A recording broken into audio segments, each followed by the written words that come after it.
నేను హైదరాబాద్‌లో security గార్డ్‌గా Google కంపెనీలో ఉద్యోగం చేస్తున్న సమయంలో, ఒకరోజు నేను ఉదయాన్నే దేవునికి ఇలా ప్రార్థన చేశా. ప్రభువా! నాకు ఈ హైదరాబాద్‌లో ఎవరు లేరయ్యా! నాకున్నది నువ్వొక్కడివే. తదుపరి నా భార్య, నా కొడుకు ఉన్నాడు. కానీ ఇప్పుడు నెల మధ్యలో 15వ తారీఖులో నేనున్నాను. నా దగ్గర కనీసం ఎటువంటి డబ్బులు లేవు. ఒక పక్క ఎర్రగొండపాలెం అనే ప్రాంతం నుంచి బజాజ్ 100టీ అనే బైకు కంతులు కట్టడానికి కంతులు కట్టించుకునే వ్యక్తి ఫోన్ చేసి, రేపటిలోగా రూ. 2750 బైక్ కంతు కట్టకపోతే బైకు నేను తీసుకొని ఎళ్ళిపోతానని బెదిరిస్తున్నాడు. మరి ఇప్పుడు ఇంట్లో చూస్తే బియ్యం అయిపోయినాయి. తినడానికి కావాల్సిన సరుకులు కూడా లేవు. నేనైతే నిన్నే నమ్ముకున్నా. నువ్వే నా జీవితంలో జోకిచ్చేసుకొని నాకు సహాయం చేస్తావని నేను విశ్వాసంతో ఎదురు చూస్తున్నాను ప్రభువా! నువ్వు నాకు సహాయం చేయని యేసుక్రీస్తు ప్రభువారికి ఉదయకాల సమయంలో ప్రార్థన చేసి, ఇక మా భార్యతో నేను పోయేస్తానమ్మా దూచితే చెప్పి ఎళ్ళిపోయా. ఎళ్ళిపోయిన తర్వాత కొల్లాపూర్ దగ్గర ఉన్న గూగుల్ కంపెనీలో ఆ రోజు అండర్‌గ్రౌండ్‌లో రెండో అండర్‌గ్రౌండ్‌లో నాకు డ్యూటీ వేశారు. ఆ డ్యూటీ నేను మధ్యాహ్నం వరకు చేసి భోజనం చేసిన తర్వాత ఇక కూర్చొనున్నా.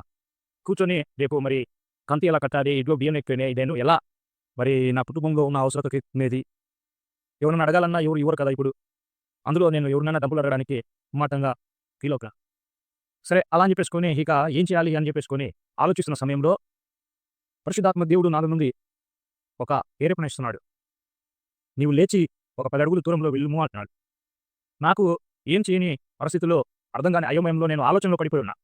ఒక పక్కేమో పరిశుద్ధాత్మ దేవుడు "నువ్వు ఎల్లయ్యా, ఎళ్ళు 10 అడుగులు నువ్వు నడవాలి" అంటే సరే అని చెప్పేసుకొని ఇంక బలవంతంగా కష్టంగా నేను ఇక నడుచుకుంటా ఎళ్తూ ఉంటే నాకు కొంత దూరం ఎళ్ళిన తర్వాత బూట్ కాలుకి ఒక రాయి లాంటిది తగిలింది. ఏందని చెప్పేసుకొని నేను వంగి చూస్తే అక్కడ బూట్ కాలు క్రింద ఒక బంగారపు బిళ్ళ కనపడింది. ఆ బంగారపు బిళ్ళ ఎవరిదా అని చెప్పేసుకొని ఎవరైనా ఆ బంగారపు బిళ్ళ పోగొట్టుకొని అడిగితే వారికి ఇద్దామని చెప్పేసుకొని నేను అడిగినా. అయ్యా! ఎవరిదైనా ఇట్లా పడిపోయిందని అక్కడ మరి పార్కింగ్‌లో ఉన్న అంటే వస్తున్న వ్యక్తులను అడుగుతూ వచ్చా. కానీ ఎవరు స్పందించలేదు. తర్వాత ఇక అది నేను ఇంటికి తీసుకుపోయినా అక్కడ నాకు తెలిసిన ఒక పాస్టర్ గారు "అయ్యా! ఈ మరి హైదరాబాద్‌లో నాకు ఈ డబ్బులు తాకట్టు పెడితే ఎవరైనా బంగారం నాకు ఇస్తారా?" అని చెప్పి అడిగితే ఆయనకు తెలిసిన ఒక బంగారపు షాప్ దగ్గరికి నన్ను తీసుకుపోయాడు. తీసుకుపోయిన తర్వాత "ఇది రూ. 5,000 ఉంటదయ్యా! దీనికి మేము రూ. 3,000 అయితే ఇవ్వగలుగుతామని" వాళ్ళన్నారు. సరే అని రూ. 3,000 ఇవ్వమన్నాము. తీసుకున్నాము. తీసుకొచ్చిన తర్వాత ఇక రూ. 2,750 బైక్ కంతు కట్టడానికి ఆ బైకు కంతు కట్టించుకునే వ్యక్తికి అకౌంట్‌లో ఏసినా. తదుపరి మిగిలిన డబ్బులతోటి కొద్దిగా బియ్యం తెచ్చుకొని, సరుకులు తెచ్చుకొని, ఇక ఒక 3 రోజులు అలా కాలం గడిపినాం.